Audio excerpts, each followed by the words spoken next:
তো জয় হিন্দ বন্ধুরা। তো গ্রাম পঞ্চায়েতের আগের বছরের কোশ্চেন নিয়ে আমরা আলোচনা করছি। তো এখানে মোটে 3টে আমি রিজনিংয়ের কোশ্চেন পেয়েছি। তো চলো চটপট সেগুলো করে নেব। প্রথমে দেখো আছে ম্যাসন। ম্যাসনটা NBTPO এরকম হয়েছে। ওয়ার্ডটা তাহলে কী হবে? দেখো প্রথমে লিখছি তাহলে ম্যাসন MASON, সেটা হয়েছে NBTPO। তো প্রত্যেকটার সঙ্গে কী আছে? +1। ঠিক আছে, এর পর N, এরপর B, এরকম। তাহলে ডাব্লু ওয়ার্ল্ড আছে WORLD।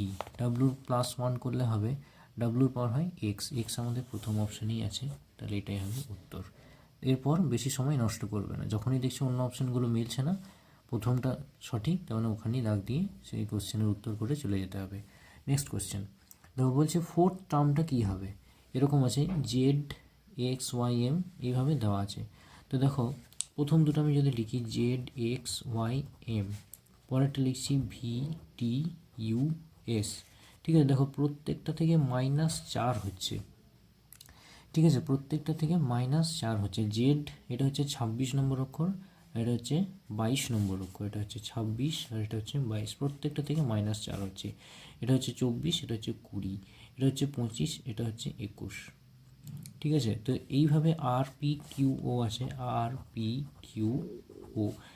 আর মানে হচ্ছে 18, তাহলে এখানে হয়ে যাবে -4 করলে হয়ে যাবে 14 নম্বর, তার মানে হচ্ছে N। পি হচ্ছে 16, ঠিক 4 আমি কমালে সেখান থেকে পাবো 12, অর্থাৎ L। তাহলে NL এই দুটোতে আছে, লাস্ট এটা শুধু চেক করবো, এটা হচ্ছে 15, তাহলে এখানে হয়ে যাবে 11 মানে হচ্ছে K। তাহলে এটা হবে সঠিক উত্তর। সঠিক উত্তর হবে NLMK। দেখো 3, 8, 15, -35। ঠিক আছে, এই দুটোর মধ্যে ডিফারেন্স বার করব, সেটা হচ্ছে 5, এই দুটো হচ্ছে 7, তাহলে এই দুটো হবে 9 হওয়ার কথা সেরকম। 5, 7, 9 এভাবে চলবে।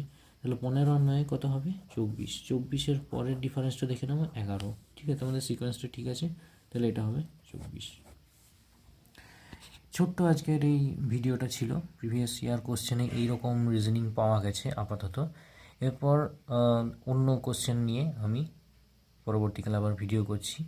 ততক্ষণের জন্য বাই এবং ধন্যবাদ।